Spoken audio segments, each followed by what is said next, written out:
Il y a fort longtemps de cela, bien avant le règne du Mahdi, vivait au Soudan un pauvre homme qui avait autant de fils que de doigts de la main. « Du bonheur par poignée, gloire à Allah !» se plaisait-il à dire à ses amis, car les fils peuvent aider à cultiver la terre, à semer et à récolter. « Une fille est comme une pierre dans le ventre de sa mère, disait-il dans l'espoir que son épouse lui donnerait bien d'autres fils. Mais sa femme ne l'entendait pas de cette oreille. Un fils, il est vrai, était bien utile pour les travaux des champs, mais pas à la maison. Elle voulait, elle, une fille. Qui me fermera les yeux le jour de ma mort? Qui habillera mon corps et lui rendra les derniers devoirs? Ce n'est pas le rôle d'un fils. Ils ne purent se mettre d'accord. Aussi, une nuit, la femme s'enfuit en cachette consulter un fakir. « Bien que je sois très pauvre, lui dit-elle, je te donnerai le premier veau de la saison si j'accouche d'une fille la prochaine fois. » Le fakir ferma les yeux et lui demanda à voix basse son nom, celui de sa mère et de sa grand-mère. Il demeura un moment assis, immobile, les jambes croisées, puis il se leva et prit un grand bol plein de lait de chamelle, traça au-dessus quelques signes et murmura des incantations en communion avec les esprits sacrés. Puis il ouvrit très grand les yeux et, saisissant une bouteille, la remplit de ce lait jusqu'au bord. « Attends la nouvelle lune, dit-il à la pauvre femme, puis lave-toi avec ce lait 7 soirs consécutifs.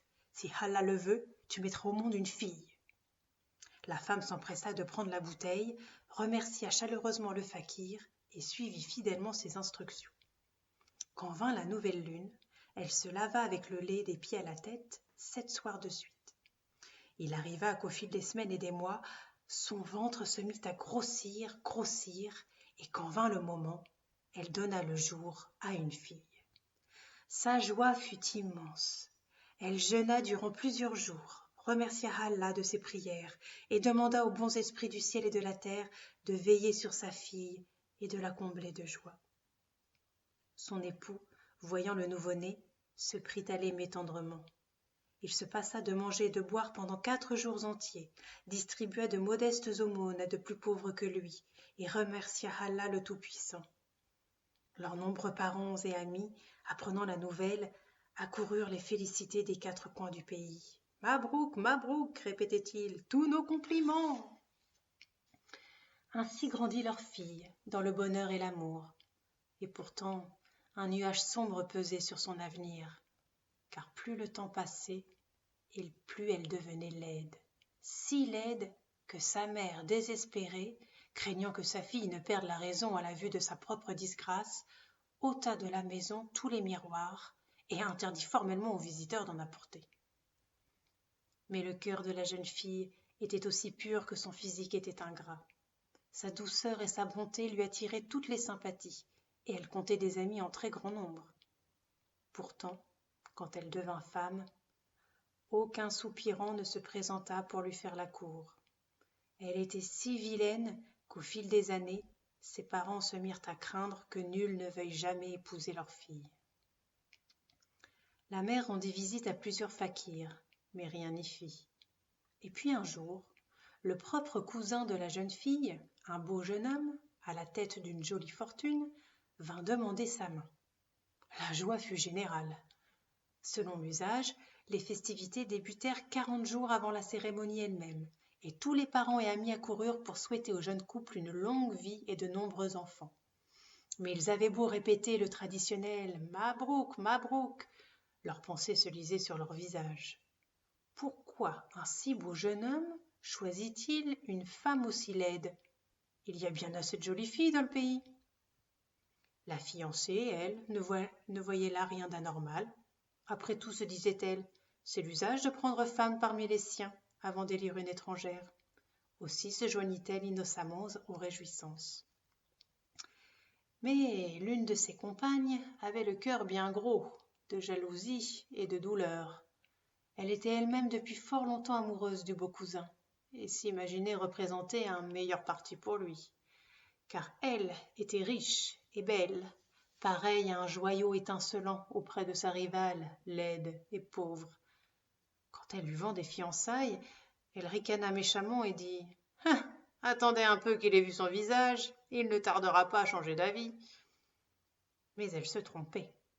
Le beau jeune homme ne sembla point prêter attention à la laideur de sa promise.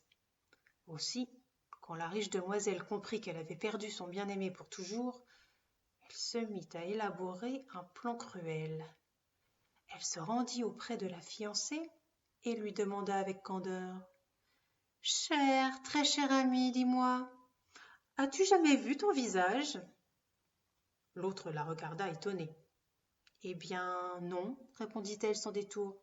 Maintenant que j'y pense, je ne l'ai jamais vu, il est vrai.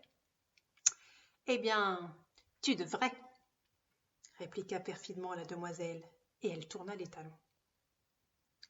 Dès le départ de son amie, la jeune fille laide commença à se poser des questions, car ces mots avaient semé dans son esprit des doutes grandissants. Elle se rendit auprès de sa mère et lui demanda un miroir. « Pourquoi te regarder avant les noces ?» dit la pauvre femme désespérée. « Cela risquerait de vous porter malheur à tous les deux. » Mais plus la mère essayait de l'en dissuader, plus la jeune fille brûlait du désir de se voir. Elle attendit que le soleil soit couché, puis se faufila dans la nuit et prit la direction du fleuve. La lune, en sa 14e nuit, miroitait à la surface lisse des eaux tranquilles et flamboyait comme de l'or. Le cœur battant, la jeune fille entra dans l'eau, et quand elle fut mouillée jusqu'aux genoux, elle regarda le reflet de son visage. Pour la première fois de sa vie, elle découvrit sa disgrâce. Si profond fut son chagrin qu'elle songea mettre fin à ses jours sans plus attendre. « Nul ne doit plus jamais poser les yeux sur moi, » dit-elle en pleurs. Mais elle écarta l'idée de la noyade, afin qu'on ne vienne pas regarder son cadavre, et murmurait sur sa laideur. Non, elle s'enfoncerait dans le désert et irait mourir loin de tout endroit habité. Les vautours viendraient déchirer ses chairs, et rien ne resterait de son corps que quelques os blanchis par le soleil. Et en pleurant à chaudes larmes, elle se dirigea vers le désert.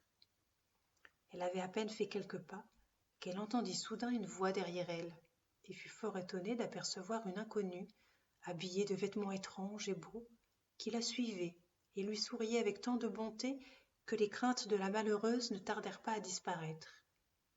La jeune fille laide soulagea son cœur et révéla sa funeste intention. « Mon cousin m'a certainement prise en pitié, parce que personne d'autre ne voulait de moi, dit-elle. Il est si riche, si beau, alors que je suis pauvre et vilaine. Il faut que je me tue pour le délivrer de sa promesse. Je n'ai pas d'autre choix. » « Regarde-moi, dit gentiment l'étrangère. Ne suis-je pas belle? Crois-tu que ton cousin aimerait m'épouser? » La fiancée regarda tristement ce visage épanoui comme une rose. « Tu es très belle, répondit-elle. Il ne fait aucun doute que bien des hommes souhaiteraient te prendre pour femme. » Eh bien, c'est sous cet aspect que tu apparais à ton cousin, car je suis, en vérité, l'image de ton âme. Je t'accompagne partout, la nuit comme le jour. C'est la pureté du cœur qui donne aux êtres leur beauté véritable. Rentre chez toi, vivre dans la joie et la confiance. Sur ce, elle disparut dans la nuit. La jeune fille laide obéit, rentra chez elle et alla se coucher sans bruit. Quelques jours plus tard, elle épousa son cousin, et ils passèrent ensemble tout le reste de leurs jours à s'aimer très fidèlement.